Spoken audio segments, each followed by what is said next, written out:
Saya budenya Farel Ramadan yang selama ini merawat Farel dari kecil sampai sekarang.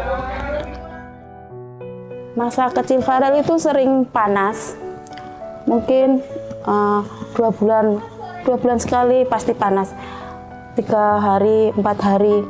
Terus kami bawa ke rumah sakit, selalu labnya tuh tapi bagus. Demikian terus pada Lebaran tahun 2019, kebetulan ada saudara yang dari Bekasi itu datang ke rumah dan membawa anak kecil. Itu main-main lah biasa anak kecil itu, Mas. Dengan membawa HP anak kecil tuh nggak sengaja, memukul kepala Farel.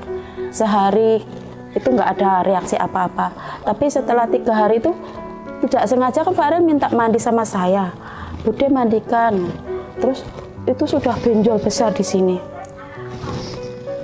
Otomatis saya tuh kaget. Terus saya belikan obat kompres di apotek. Saya kompres. Tapi sebulan kemudian kok tidak ada perubahan, bahkan semakin membesar. Terus saya bawa ke puskesmas. Di puskesmas pun cuman nggak dikasih obat waktu itu, cuman disuruh menunggu, mungkin akan kempes dengan sendirinya.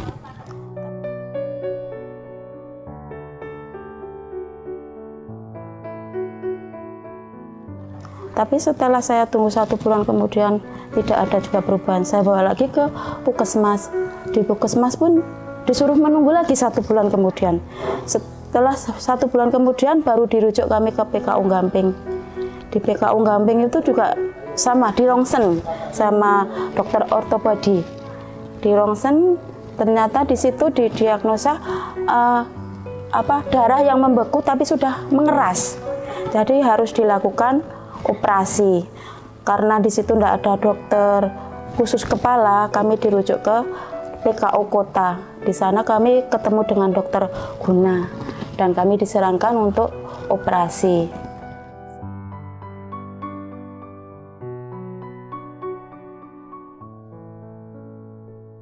Seminggu setelah operasi saya dipanggul Pak dokternya itu. Ternyata hasilnya itu setelah di PA atau hasilnya itu ternyata jaringan yang ganas. Jadi, jaringan yang ganas itu harus segera ditangani. Waktu itu kami disuruh membersihkan perban di puskesmas, Mas. Dan Farel itu ingin sekali melihat lukanya itu. Kami disuruh memotokan. Setelah dipoto kata Farel tuh, aku kok nyunggi ular besar melingkar di kepala ya, katanya gitu. Terus dia menangis, apa bisa pulih ya begini nih? Terus saya bilang, bisa Dek, nanti pulih sendiri. Setelah itu kami dirujuk di Sarjito.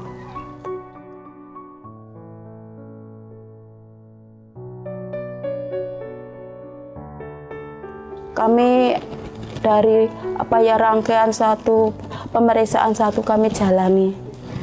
Setelah itu kami disuruh kemo pertama. Kemo pertama itu Farel menangis. Aku nggak mau sakit. Kenapa harus aku yang sakit begini? Kenapa nggak orang lain yang sakit? Katanya. Kami sebagai orang tua yang memberikan semangat biar Farel ini bisa menjalani kemo. Seterusnya kemo itu selama 8 kali kemo dengan rambut yang mulai rontok, dengan dia yang kalau keluar tuh malu karena gundul.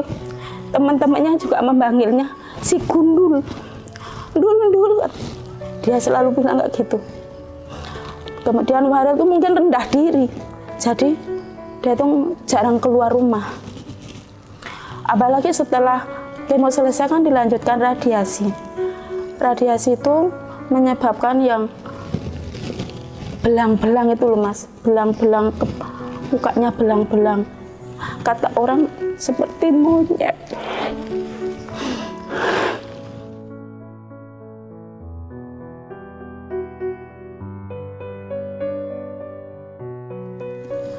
kami emang sengaja tidak mengizinkan untuk sementara keluar karena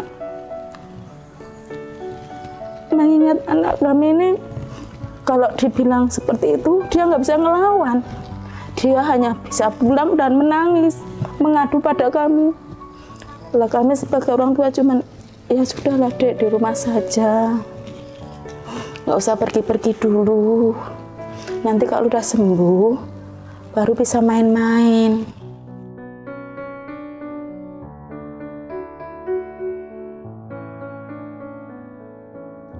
Kami sih selalu bilang sama Farel, Allah mengasih penyakit ini karena Allah tuh sayang sama Farel, karena Allah tuh perhatian sama Farel. Farel tuh disayang sama Allah, tapi hanya bisa bilang begitu, Mas. Ketika kami bilang seperti itu, Desi lumayan redam, ya, tapi dia tuh belum tahu sebenarnya sakit saya itu apa, separah apa, itu dia tidak tahu. Walaupun kami sering jelaskan Farel tuh nggak boleh makan, misalkan ciki, kulit ayam, itu karena Farel ini sakit. Tapi kadang Farel tuh karena keinginan makan seperti itu, kata aku ini wong sehat-sehat wae kok nderani loro to Dek. Suka bilang seperti itu, Mas.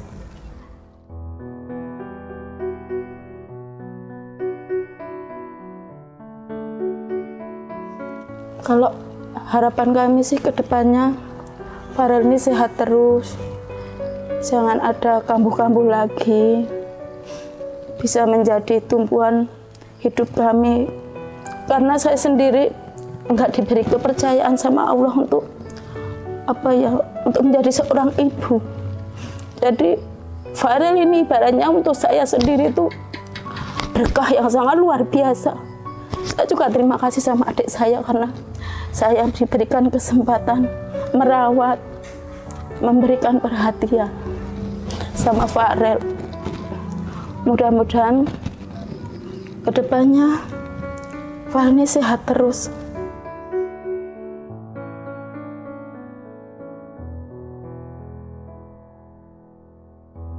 Sebelum ada pita kuning, jelas sekali Mas, kami berjuang sendiri, berjuang untuk memenuhi banyak kebutuhan Farel. Tapi setelah ada pita kuning itu saya sangat-sangat terbantu, Mas.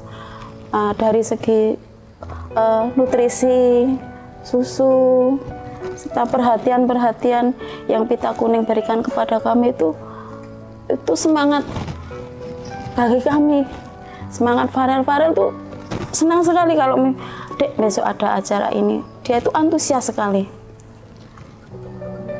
Ketemu teman-temannya, juga suka tanya-tanya temannya yang itu rumahnya mana Dek, itu sakit apa Dek, suka nanya satu-satu. Walaupun kadang kalau di depan mereka kan diem, tapi kalau di rumah tanya satu-satu, itu masih apa Dek, suka tanya begitu.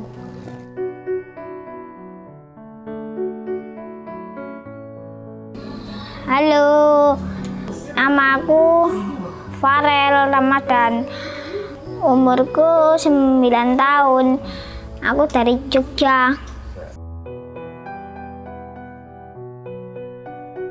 Cita-citanya jadi tentara. Kenapa pengen jadi tentara? Lihat-lihat itu pakai tank. Keren ya? Iya. Pakai tank ya? Salam kenal ya.